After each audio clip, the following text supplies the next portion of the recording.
because I got goals in different area codes. Y'all, your girl got some goals, okay? What is up? It's your girl Tara LP, and I am back with another video. I'm back and I'm better. So, if you're new here, thank you so much for giving your girl a shot. If you are returning, thank you so much for the support. You know it means a lot to me. You know your girl got goals, and you guys are a big part of my goal. So I'm forever grateful for every second you watch, every minute you watch, every hour you watch, every video you watch, every like you give. Don't forget to like this video, and every subscription. Don't forget to subscribe to this channel. It's a blessing, so thank you. Today, your girl's gonna talk about LinkedIn. Let me tell you why. I was doing some research and I saw that people are really trying to figure out what's up about LinkedIn. What's up with LinkedIn? So I was like, you know what? It would be wrong if I did not do my due diligence to my people. So, I'm here with another LinkedIn video because I swear I just did one 2 weeks ago, maybe 2-3 weeks. I don't know, but it was less than a month ago. It's either here or there. Your girl got another video for you over the subject. So you are here trying to elevate that LinkedIn account, trying to really make that profile pop to other people, whether you are a business owner or whether you are an employee. It does not matter. LinkedIn is popping for both parties, okay?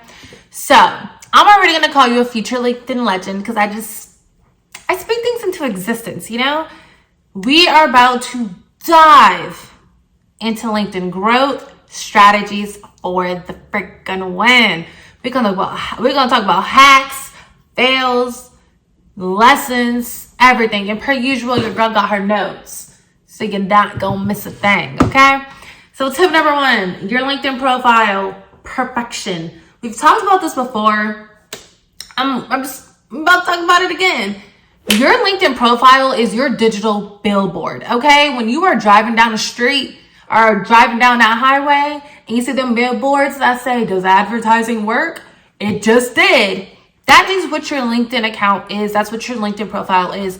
Treat it as such. It's your freaking billboard. A lot of these people don't really know you, or they don't know you at all. So it's up to you to make them want to know you and to get to know you. So treat your profile as your digital billboard. Have images that are high quality. Don't go in there with an Android from 2010 photography and using that as your profile photo. Like, make it make sense, If you want people to take you seriously on the platform, you have to do serious things. And that means having a decent photo. I'm not saying you can't take a photo with your phone. Baby, I do it all the time. But what I am saying is that photo needs to be clear. It needs to be crisp. It needs to make it do what it do. I need to see your face clearly. I don't need to see you unclear, you with your homies out at a bar. That is not appropriate for the platform. Therefore, you don't need to do it, okay? Let's call a spade a spade. You need to pimp it up. You need to stand out in the sea of suits. We don't want boring. Yes, we understand sometimes LinkedIn is boring, but it doesn't have to be that way if you don't want it to be that way. Showcase what your personality is all about, and that's totally fine. Take a nice photo. You went to brunch one day and you're wearing an appropriate top or something. Cute little headshot right there. There you go.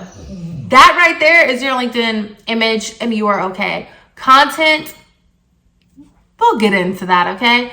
Make sure that LinkedIn profile is nice. Your About Me needs to really be selling. Your About Me needs to talk about what you do, what your experiences is, what are your interests. That's your About Me section. A little bio that's not a huge clunk paragraph, but it has sections and it's inviting and it's easy for people to read.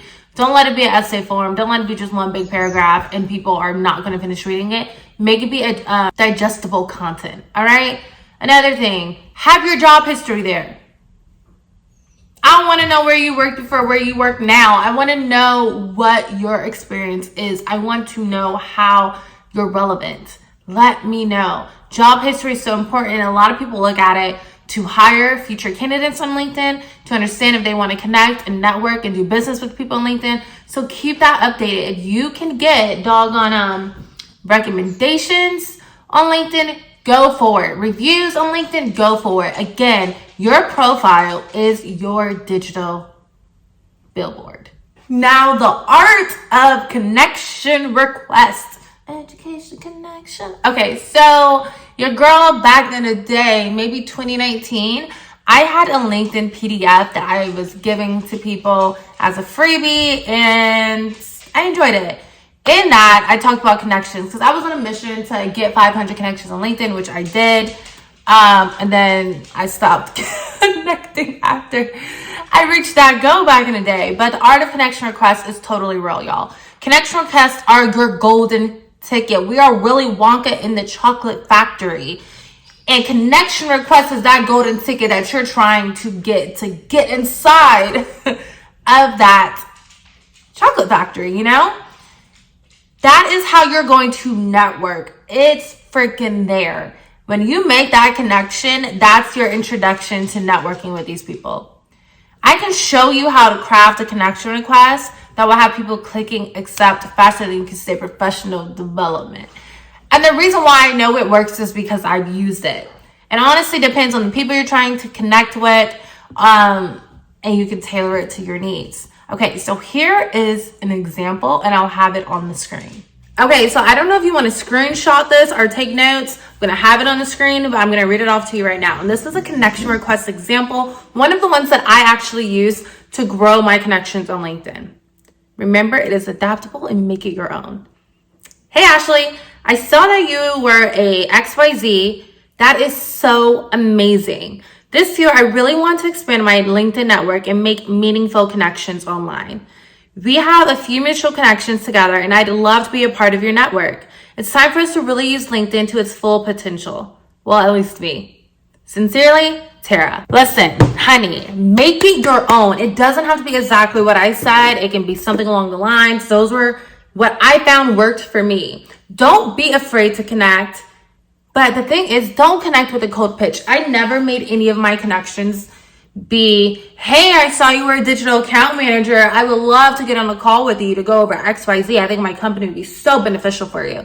Those piss me off. I normally don't accept those connections, and I don't respond back. I noticed when I went in with the method I showed you in that example, people were more willing to accept me. Some of them even replied back, which was so amazing. So I love to make them know, yes, I'm really trying to take LinkedIn seriously. I want to grow my network, and I would love for you to be a part of that network versus I want to sell you something. Cold pitches are not cute. I don't know why people do it on LinkedIn. I don't know who said we gonna cold pitch all these connections and it's about to be game and we're about to get all these results. I don't know who lied. Okay, I can't tell you, but it ain't it. I can tell you that much, and it doesn't work, especially for me. When I was reaching my goal of 500 connections a few years ago, I sent about 10 to 15 connections Monday through Friday. I was about my business. I had a goal. I said I was going to accomplish that goal, and I did, which is why I am telling you, yo, do this, okay? I had a few other connection templates that I gave out in that freebie. If I find more, maybe you'll see it on this video. If not, I'm sorry, but make it your own. Use what I did, reword it, do what you want to do, but use that to make your connections. I always tailored my connection like note to the person I was trying to connect to. If I didn't do that, I had a more generic one, but it was still meaningful, letting them know, hey, I would just really love to have more connections this year in LinkedIn, use it more, and grow my network. Okay, so tip 3 is content that converts and then content that crashes. Okay, so content is king and queen. We all know this to be true, but all content is not created equal. We need to stop the cap. Content is not created equal, and what you do on TikTok, you are not going to do on LinkedIn. That's just the truth, okay?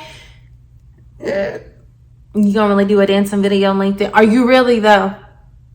Are you gonna really do a lip sync on LinkedIn? Are you really though? Is it that place? Okay, so stop acting like I said something wrong, because I know what you was thinking. LinkedIn posts that go viral, it's still something I'm trying to achieve. I am doing great with the connections. I am doing great with the networking, but going viral on LinkedIn is still something I want to do. However, once I started changing my LinkedIn posting formula, things did get a little better and they started looking on the up. Woo! Thank you. So the thing is, when you create true LinkedIn content, understand that on LinkedIn, you can post regular posts that are just text-based. You can post videos. You can post GIFs. You can post polls. You can schedule posts. You can post pictures. You can post PDFs, which I absolutely love. And something about LinkedIn that's different than Instagram, Facebook, and all these other platforms is that, yes, you can post photos on LinkedIn, but what people typically do is like have their graphics into a PDF format and upload it onto LinkedIn so people can swipe like this and see one image at a time when they want to do something similar to a carousel post on Instagram. That's a fun fact. If I were you and I was doing a graphic on LinkedIn, I would not post it as photos. I would post it as a PDF. It would be easier for your audience to digest. They would take the slide one by one and go like this versus, okay, I'm opening that, okay, I'm opening that, and okay, I'm opening that. It just works. It looks better on the screen, whether it's mobile or it's desktop, so do it that way. Another form of content that people have are articles. LinkedIn articles are something else. They're like blog posts, but just on LinkedIn. That is another way to perform or produce content. Don't forget about that. I think a lot of people do, but you shouldn't, okay? I'm actually I posted an article maybe a month or so ago. I'm posting my next article, I think this week on LinkedIn. So it's something that I really, really encourage people to do just to utilize the different forms of posting on that platform. Now, LinkedIn is not that place where you just post yourself because you had a bomb weekend and you post it and that's it. No, that ain't it. Especially with no caption. No caption about your industry, about business, nothing. You can't do that with LinkedIn. It doesn't work like it does on the gram, okay? What is the content? People are going to say, what's the content, boo? You just want me to see that you was at the bar this weekend? That's it? You was at the beach? What they got to do with anything? Got to relate it back to your profession and making yourself seem as an expert in that field, or else people are going to think you're joking. They're not going to take you seriously on the platform. LinkedIn is not your personal Instagram page, so do not treat it as such, okay? Please. You would thank me. Like, I'm not saying don't be yourself on LinkedIn, but when you're posting on LinkedIn, it has to make sense to the industry and what you are becoming an expert in or trying to portray yourself as an expert in. Content is still important on that page. Don't be on LinkedIn not posting content. That is very weird. And I don't encourage you to do this. Please don't do it. I don't want you to do it. People are gonna think you're weird. You can be an expert on that page and have a personality and be likable. I really think you should ask questions to your audience, keep them engaged. Have a hook, okay? When you are posting content, have a hook. You have to hook your audience for them to continue to read. You have to have a hook. I had a 5th grade teacher. I don't remember her name, but she always called a hook a BB, a brilliant beginning. Have a brilliant beginning to really grab your audience so they can continue reading what the heck you have to say. It doesn't even matter how short, how long it is. If you hook them, they are going to want to know more. Another thing I highly encourage you to do is to comment. Don't just post and ghost. Comment and build conversations with the people under their post. You can even reshare their posts and have commentary there too. It is a great way to build connections, get seen by more people, and start relationships with people that you wouldn't have because they're outside of your connections. Now, another thing that I am highly recommending that you do is get a part of groups. I'm not going to lie to you and say I am heavy on groups because I am not. I'm in a lot of groups on LinkedIn and I'm not highly invested in the groups yet for me to see a big return on my investment, but I used to be and I didn't. Now, that was like in 2019. LinkedIn groups could have changed. I do post sometimes in LinkedIn groups, but I don't check those analytics as much as I do my posts just on my page. LinkedIn groups are different than Facebook groups, the content that people post, how they act, but I still highly recommend that you become a part of LinkedIn groups just to make connections with people, see what other people are posting and what other people are doing on that platform. Now, sometimes we may have a LinkedIn failure. We've all had it, and it's okay. LinkedIn is a place that is sometimes just a learning experience. I failed a lot on LinkedIn by being so boring that I had no personality. I've been horrible on LinkedIn by lacking in consistency. Those are failures, but I've learned from those failures. When I started becoming consistent on the platform, I saw growth. When I wasn't consistent, I saw a decrease.